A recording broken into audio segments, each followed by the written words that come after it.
Hello friends, Eli Hibbett here with the Pwn Your Homework Physics Series podcast. If you're looking to prepare, review, or gain an added edge or point of view about topics in physics, then look no further. Tune in each week to unlock your understanding of the physical world surrounding us. And now let's dive right in. Alright, how is everybody feeling today? Welcome back to part 2 of the Halloween 2015 trilogy of the Pwn Your Homework Physics Series podcast. I am your host, Eli Hibbett, hanging out. And we are pressing ever onward with the 9 biggest unsolved mysteries in physics, in keeping with the spooky Halloween theme, with the nice spooky music, which we featured last year. And so this is going to be number 6, 5, and 4 of the 9 biggest unsolved mysteries, with the third part being 3, 2, and 1, of course. And so if you have not checked out 9, 8, and 7, the first part, do go back and check out part 1. You know, we'll be waiting for you patiently when you get back. And so, it'll be good to kind of go through the whole, sequence in order, uninterrupted. So, check that out. But anyway, this is a live science article, and they were their 9 biggest unsolved mysteries in physics, the problems for the next generation. So, let's dive right in. Number 6. Are there parallel universes? I feel like there should be like a thunderclap or something after every one of these. So, astrophysical data suggests space-time might be flat rather than curved, and thus that it goes on forever. If so, then the region we can see, which we think of as the universe, is just one patch of an infinitely large, quilted multiverse. At the same time, the laws of quantum mechanics dictate that there are only a finite number of possible particle configurations within each cosmic patch. 10 times 10 to the 122nd distinct possibilities. So a lot, but calculatable, finite. So with an infinite number of cosmic patches, the particle arrangements within them are forced to repeat infinitely many times over. This means that there are infinitely many parallel universes, cosmic patches exactly the same as ours, containing someone exactly like you, as well as patches that differ by just one particle's position, patches that differ by 2 particles' positions, and so on, down to patches that are totally different from ours. Is there something wrong with that logic? Or is its bizarre outcome true? If it is true, how might we ever detect the presence of parallel universes? So there is a theory, especially in quantum mechanics, about how every time a decision is made, or where one thing can go 2 possible directions, you can decide yes or no, the universe splits into 2 different outcomes, where one you decide yes and one you decide no, and both of those universes continue on in the exact same fashion. And so these are called parallel universes. And this is a good question. I don't know if it's better than the arrow on time question, but it is, is it true? And if it is true, how are we ever going to find out? I mean, I think the first step is to get to the edge of the universe and then see what's next. But the cosmic patch idea, I like a lot. But the big question that everybody kind of wants to know about this sort of thing is, so let's just assume that there are parallel universes and they're all kind of expanding the same way ours is. Are they going to rub against each other? Or, is there a point where they expand to the point where they're going to touch? And if at that point, exactly what happens? So, parallel universes is a great concept, but it's one of those things that's like, it's so out there that even if you can figure out definitively what it is, I mean, how is it going to help or how is it going to hurt? But it's a very, very excellent concept to think about on a cold All Hallows Eve evening, which tonight is. So, there we go. I like that one a lot. When I was reading through it, I kind of gave it a gander before we dug in, and I was like, that one's kind of boring. But now that I'm reading it, I'm actually pretty into it. So, there we go, parallel universes. Which actually is on a very large scale structure thing, but really is dependent on quantum mechanics and small scale structure theories and theorems. So, all right, number 5. This is a great question. All right. Why is there more antimatter, or why is there more matter than antimatter? The question of why there is so much more matter than its oppositely charged and oppositely spinning twin, antimatter, is actually a question of why anything exists at all. One assumes that the universe would treat matter and antimatter symmetrically, and thus that, at the moment of the Big Bang, equal amounts of matter and antimatter should have been produced. But if that had happened, there would have been a total annihilation of both. Protons would have canceled with antiprotons, electrons with antielectrons, aka positrons, neutrons with antineutrons, and so on, leaving behind a dull sea of photons in a matterless expanse. For some reason, there was excess matter that didn't get annihilated, and here we are. For this, there is no accepted explanation. It's a really, really, really good question. So if you have a particle like a proton and an antiproton, and you collide them together, they will annihilate. They will become nothing, and they will emit photons.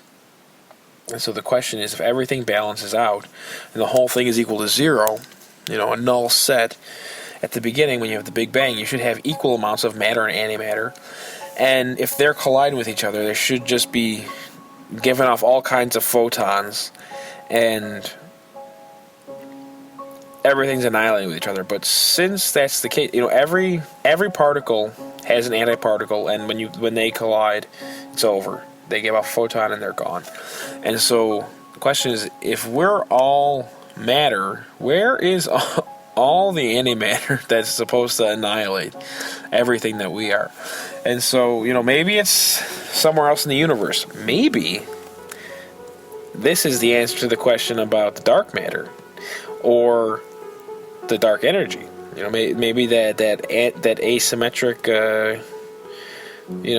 dark energy has something to do with the fact that there's more matter than antimatter. But there is no accepted explanation, and nobody really does even have a good idea as to why that is. Or maybe there's antimatter somewhere else in the universe that just sort of resembles our matter. Because, like a proton and antiproton, they're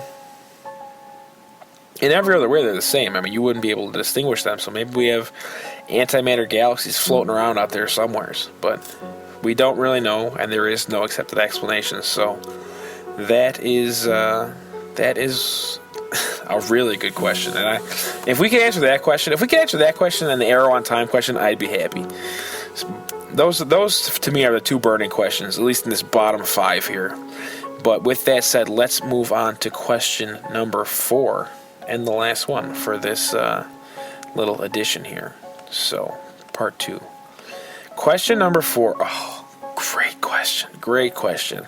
What is the fate of the universe? The fate of the universe strongly depends on a factor of unknown value, omega, a measure of the density of matter and energy throughout the cosmos. If omega is greater than 1, then spacetime would be closed like the surface of an enormous sphere. If there is no dark energy, such a universe would eventually stop expanding and would instead start contracting, eventually collapsing in on itself, in an event dubbed the Big Crunch, opposite of the Big Bang. If the universe is closed, but there is dark energy, the spherical universe would expand forever. That's an interesting idea. Okay. Alternatively, if omega is less than 1, then the geometry of the space would be open, like a surface of a saddle. In this case, the ultimate fate of the universe is a big freeze, followed by the big rip. First, the universe's outward acceleration would tear galaxies and stars apart, leaving all matter frigid and alone. Next, the acceleration would grow so strong that it would overwhelm the effects of the forces that hold atoms together, and everything would be wrenched apart. What an idea. Alright. If omega is equal to 1, best possible scenario, I would have to say, the universe would be flat, extending like an infinite plane in all directions. If there is no dark energy, such a planar universe would expand forever, but at a continually decelerating rate, approaching a standstill. If there is dark energy, the flat universe ultimately would experience runaway expansion, leading to the big rip. Que sera, sera. So, we had the Big Bang, and so everything's expanding, and there is a scenario, I guess with no dark energy, where this energy would reach its limit. There would be no more energy, and everything would pretty much go in reverse and go back into the singularity that allegedly existed before the Big Bang. So this is called the Big Crunch, because everything's going backwards and everything's going to crunch in on itself and go back to the singularity. So that's, I mean, that was the first one I heard of, and I think that has something to do with Stephen Hawking and the brief history of time. But it's a good idea, and makes the most sense to me out of all of them, I guess. So the other one, to me, seems to kind of be like the laws of thermodynamics kind of following out, and so eventually we're going to reach absolute zero. Everything's going to expand to the point where nothing has any energy, and that's going to be the big freeze. Right now, everything has energy, but it's losing energy, and we're approaching absolute zero. Again, makes sense to me. The Big Rip, I had never really heard of, and so I guess we're just gonna pull everything so tight that eventually it's just gonna tear open. Could you imagine like a discontinuous universe where you had just parts of it that weren't defined? There was no space-time there. I mean, you couldn't do anything. You'd have to just kind of go around it. I wonder what would happen to matter in that scenario. I can't even imagine it. And then you got omega equal to 1. Universe is flat, extending in all directions. Makes sense to us as, pattern-seeking mammal creatures. And expanding forever, but at a continually decelerating rate, eventually approaching a standstill. Again, kind of like the laws of thermodynamics, everything approaching absolute zero. No good outcome here. The other interesting thing is, I recently read an article which I have to dig up, that says if we are going to the point where we're approaching the Big Crunch, we are coming right up on it. Like we are more than halfway there. It's not like if we think about where we are in the universe, it's not like we're in the fledgling time where it's the beginning and everything's still kind of new. It's an old universe, and which is a really cool idea, and we are actually on our way out. We're past middle age, and so it's interesting to see what's going to happen. Are we going to see a big crunch? And if you do have the big crunch scenario, does time run in reverse in that way? Does everything just do the exact same thing but backwards? Good question. Nobody knows the answer to it. So that is why they are the top unsolved mysteries in physics. So there we go, guys. Ladies and gentlemen, the middle 3 of the 9 biggest unsolved mysteries in physics for our Halloween 2015 trilogy of podcasts. So, hope you're digging it. Hope you're having a good time. And so I think this is as good a time as any to let you know that this trilogy is brought to you by the Exploring Physics Force app. So if you are knee-deep in Newton's second law action and you are having any issues, or you just want to review or want to see a couple of different examples for an upcoming exam or 2 or 3 or for your final, check out the app. It gives you 5 steps to do any free body diagram. It gives you 4 examples, gives you flashcards galore. Very great app.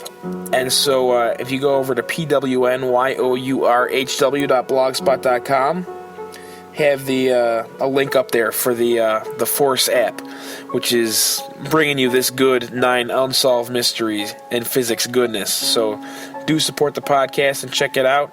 And I'll leave you with that. I'll see you guys tomorrow. So until then, stay frosty, stay in the zone, and I'll catch you next time, guys. Take care.